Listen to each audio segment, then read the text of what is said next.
ఇటీవల కురిసిన అకాల వర్షం గాలి దుమారంతో ఇండ్లు ధ్వంసమై నిరాశకు గురైన పేద ప్రజలకు తక్షణ సహాయం కింద 25,000 ఇచ్చి మౌలిక సదుపాయాలు కల్పించాలని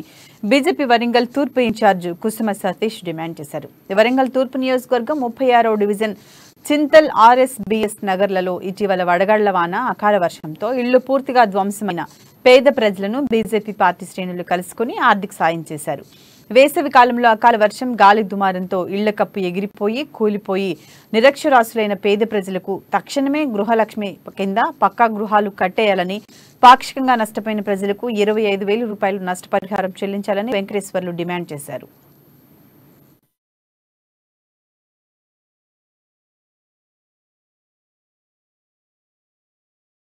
ప్రాంతానికి సంబంధించిన నిరుపేదలైన బీపీఎల్ కుటుంబాలకు అందరికి కూడా ఇవాళ కొసల పడుతున్నాయో వాళ్ళందరికీ కూడా వాళ్ళ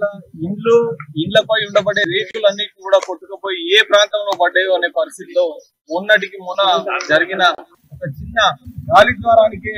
ఈ పరిస్థితి వస్తే ప్రభుత్వం గత కొన్ని సంవత్సరాలుగా నిరుపేదలకు డబుల్ బెడ్రూమ్లు ఇస్తామని చెప్పి వాళ్ళనందరినీ కూడా మభ్యపెట్టి 58 జీవో వచ్చింది. ఆ జీవోలో అప్లికేషన్ పెట్టుకోమని చెప్పి వాళ్ళందరినీ పక్కదారి పట్టించడం కోసం ఈ ఎమ్మెల్యే ఇక్కడ ఉండబడే స్థానిక నాయకులు వాళ్ళ నిర్లక్ష్యం కారణంగా, ఇక్కడ ఉండబడే స్థానిక కార్పొరేటర్ నిర్లక్ష్య కారణంగా ఈ ప్రాంత ప్రజలందరికీ కూడా నిరాశ అయిన